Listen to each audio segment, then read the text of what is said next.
Hello everyone, আমি সুচন্দ্রা। আমার নতুন একটা ব্লগে তোমাদের অনেক স্বাগত। পুরো ব্লগটা দেখো, আশা করি তোমাদের ভালোই লাগবে। জন্মাষ্টমীর দিনের ব্লগ। সেদিন ছিল সোমবার আর চিনির ছিল স্কুল ছুটি। একটু টেনশন হচ্ছিলই যে চিনিকে সামলে আমি সমস্তটা টাইমের মধ্যে করতে পারবো কিনা। সকালবেলা উঠে সময় নষ্ট না করে একদম একটু ফ্রেশ হয়ে গাছপালাদের দেখে নিলাম, ওদেরকে না দেখলে আবার মনটা ভালো লাগে না। তারপরে চিনি রানী উঠে গেছে, ওঠার আগেই আমি এই পর্দা চেঞ্জ করা, একটু ঘরে যা ফুল টুল ছিল সেগুলো দিয়ে একটু ডেকোরেশন করা, এই সমস্ত করে নিয়েছি। জন্মদিন বলে কথা বলেছি, তাই ও আবার গোকুল দাদাকে পুতুল দিয়েছে খেলতে। আর আমি ব্রেকফাস্ট দিয়েছিলাম, তাতে হবে না। ও বলছে ও নাকি কলা দেবে। কলাটা আবার গোকুল দাদার থালায় দিলে হবে না, ও খেলনাবাটি থেকে একটা পাত্র নিয়ে এসছে, সেটাতেই নাকি দিতে হবে। একে একে সমস্ত পুতুলই টেবিলে দিয়ে দিয়েছিল। আমি চিনিকে এবার খাইয়ে নেব।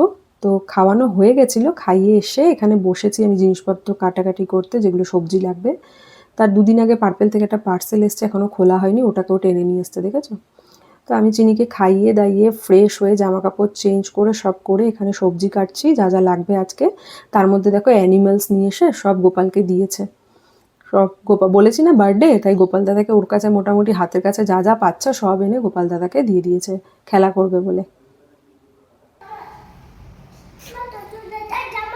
এটা তোর্য দাদা না, এটা গোপাল দাদা। গোপাল দাদা জামা খুলে দিয়েছ? এটা তোর্য দাদা না বাবা, এটা গোপাল দাদা। তুমি জামা কেন খুলে দিয়েছো? জামা কেন খুলে দিয়েছো?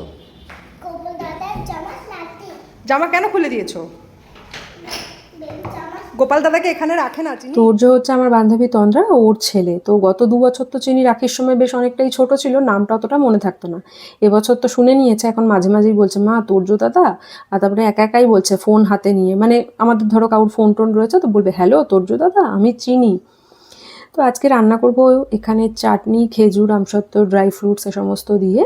চাটনি হয়ে গেছে, লেবুর রসটা দিয়ে ঢেকে রাখলাম আর গ্যাসটাও বন্ধ করে দিলাম। এদিকে মিড মর্নিংয়ে চিনির ফ্রুট খাওয়ার টাইম হয়ে গেছে, তো একটা ড্রাগন ফ্রুট কেটে আমি খাওয়াতেই যাচ্ছিলাম। সন্দীপ বললো তুমি করো গিয়ে, আমি খাইয়ে দিচ্ছি।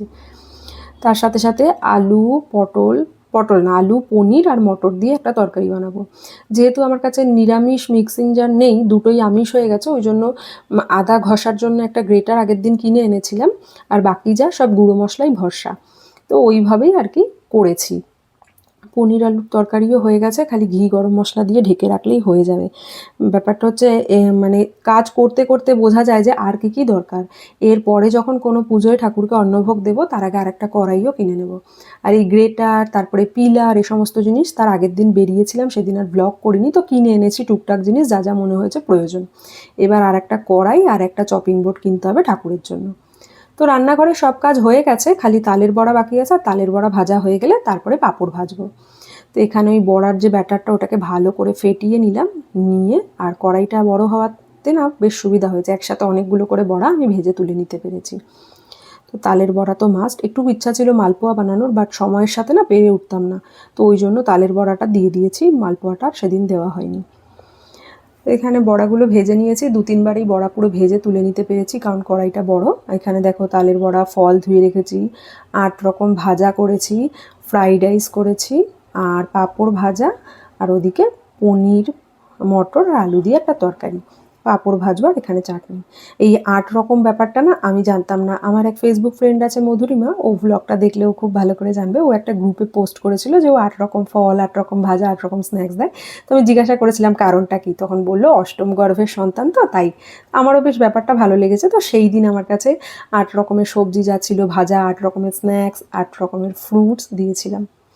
তো চিনি না ড্রাগন ফ্রুট খাওয়ার পরে 15-20 মিনিট খেলছিল, খেলাধুলার পর আমি স্নান করিয়ে দিয়েছিলাম। তো স্নান করলে একটু ঘুম পায়, ঘুমিয়ে পড়েছিল। আর ওটা হচ্ছে আমার একটা মানে পজিটিভ সাইড ছিল। আমি সেই সুযোগে অনেক কাজ করে নিজে স্নানও করে নিয়ে আবার মানে রান্না টান্না করলে কি হয় দেখবে খুব ঘেমে যাই, যতই সকালে স্নান করি গরম লাগে, তো আবার ফ্রেশ হয়ে নিয়েছে। আর পুজো আচ্চার দিন একটু ফ্রেশ হয়ে না বসলে ভালোও লাগে না।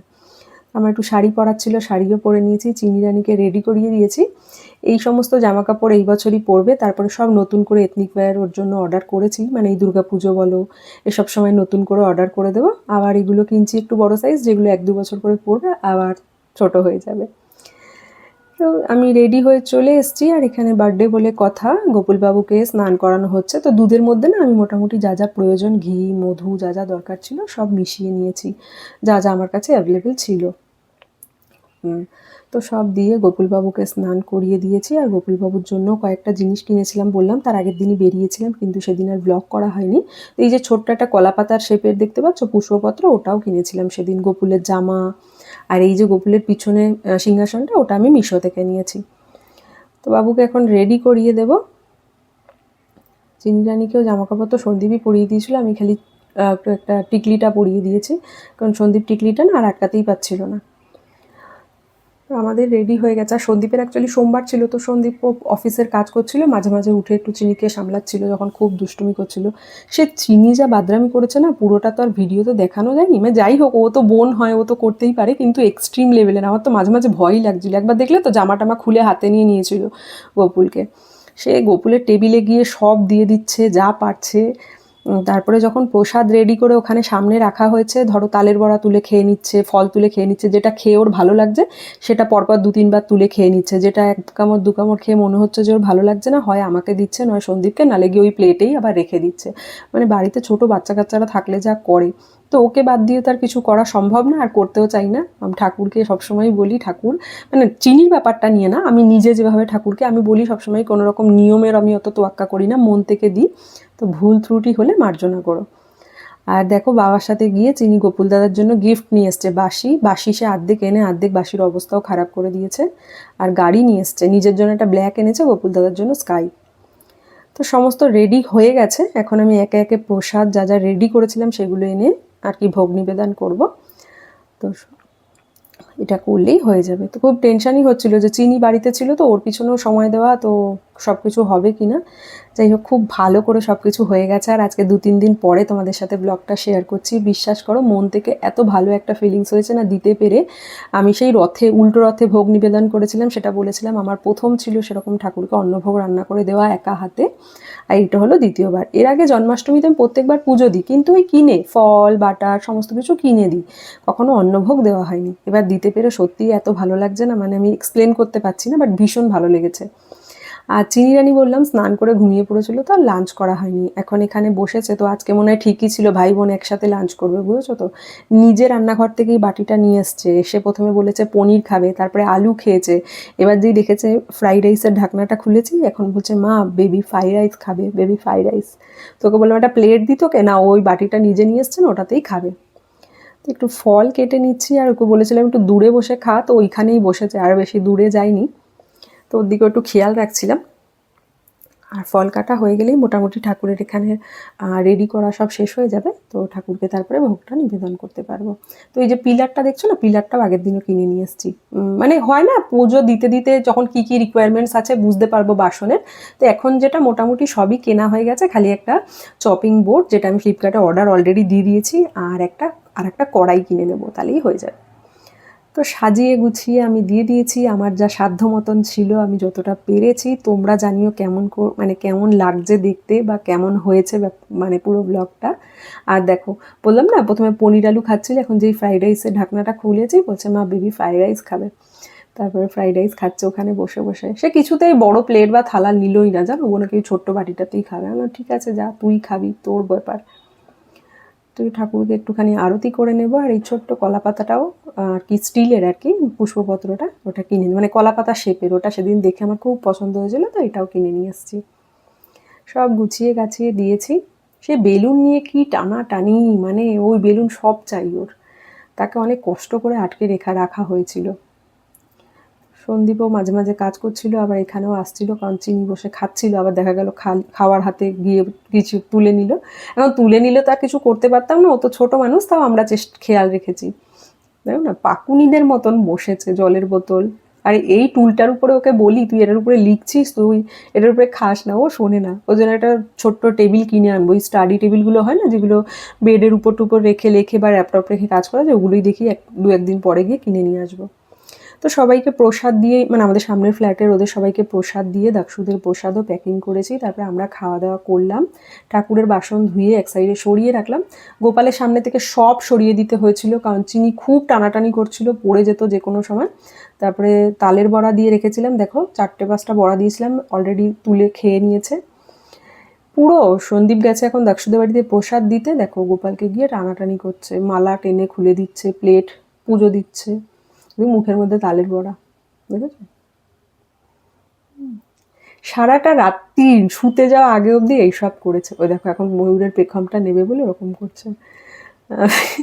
কি করছে সে, ওকে বলেও শোনানো যাচ্ছে না, আর ওকে বকা টকা তার খুব বেশি দেওয়া যায় না। দেখো আদর করছে ওটা গোপুল দাদাকে, মুখের মধ্যে বড়া টোপলা করে রেখে দিয়েছে। ওকে বললাম মামা গোকুল দাদা ব্যথা পেয়ে যাবে, তুমি রেখে দাও। সে কি আদর টাদর করছে, শুনবেই না, ও আদর করছে। এখন তো মানে এই পর্যন্ত তো দেখতে পাচ্ছ স্ন্যাক্স আর ফ্রুটসের বাটিটা আছে, একটু পরে তাও সরিয়ে দিয়েছিলাম। সে যা যন্ত্রণা শুরু করেছিল, দেখেছো বেলুনটাকে ওখান থেকে পেরে নিয়েছে, লাল বেলুনটা।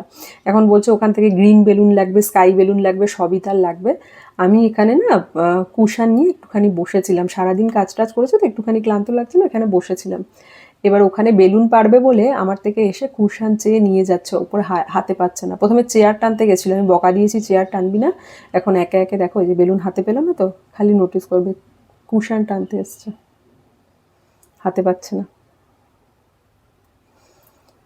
কুশানগুলো দেখলো ওখানে নেই, মার কাছে প্রথমে এসেছিল চেয়ার টানতে, আমি বকা দিয়েছি যে চেয়ার নিবি না, লেগে যাবে তোর। এখন একটা একটা করে কুশান নিয়ে যাচ্ছে, কুশানগুলোকে রাখবে, রেখে তার উপরে উঠে দাঁড়াবে। তো পুরো রাত্রির অবধি এরকম, যতক্ষণ না ঘুমাতে গেছে এরকমই চলেছে। আর আমার শাড়ি, ব্লাউজ আর এই পাল চকার অ্যান্ড ইয়াররিংটা সবাই খুব প্রশংসা করছিলে, ফেসবুকে ফটো দিয়েছিলাম। পাল চকার অ্যান্ড এই যে ইয়াররিংটা না, ওই দুটোর কোনোটাই আমি হায়দ্রাবাদ থেকে কিনিনি, দুটোই সোনার, দুটোই আমি মানে কলকাতা বলতে ওয়েস্ট বেঙ্গল থেকে নেওয়া, বারাসাত থেকে নেওয়া, দি জনপ্রিয় জুয়েলার্স থেকে একটা নেওয়া ওই পার্ল নেকলেসটা মানে চকারটা, আর ইয়াররিংটা প্রবাবলি পরিতোষ জুয়েলার্স থেকে নেওয়া। তাও বছরখানেক হয়ে গেছে দুটোরই বয়স। আর এখানে দেখো চিনি নিয়ে এবার ওখানে ডার্ক ফ্যান্টাসি প্যাকেটটা ছিল সেটাকে, আর আজকাল না মানে নিজে প্রথমে সমস্ত চেষ্টা করে নেবে প্যাকেট খোলা ছেঁড়া ভাঙার, যদি একান্ত দেখলো সমস্ত এফর্ট দিয়ে আর হলো না, তখন আমার কাছে বা সন্দীপের কাছে আসে, আদারওয়াইজ নিজে সাকসেসফুল মানে হয়ে যায়। এখানে দেখো সন্দীপের ফোন রেখে তার উপরে ফুল ছিঁড়ে গপুকে পুজো দিচ্ছে, যে বলছে গপু দাদা হ্যাপি বার্থডে, চকলেট খাও। আবার একটা একটা করে সব চকলেট দিয়েছে। আমি বললাম বেচারার আজকে জন্মদিন, তুই ওকে এত মানে ক্লান্ত হয়ে যাবে তো, তুই যদি এত মানে ওকে ইয়ে করতেই থাকিস, সে এক সেকেন্ডও একা থাকতে দিচ্ছে না। আর ফুল গুজে দিচ্ছে, আরতি করছে, দেখেছে না আমাকে আর সন্দীপকে। পাকুনি কি তাড়াতাড়ি বড় হয়ে গেল গো চিনিটা, আমি দেখি আর ভাবি খালি। এই সেদিন গুড়গুড় গুড়গুড় করে হামা দিত, তারপরে হাঁটা শুরু করলো, এখন এত বড় হয়ে গেছে। এখন ব্লগটাও শেষ করব। গপু আজকে এখানেই ঘুমিয়েছে, সে এসছে দেখো রাত্রিবেলা, আবার গপু দাদাকে নাকি জল দিয়ে গেছে। গুড নাইট বলেছে কিন্তু ও এখন নাকি চেন খুলবে মশারি, তারপরে নাকি গুড নাইট বলবে, তা নাহলে হবে না।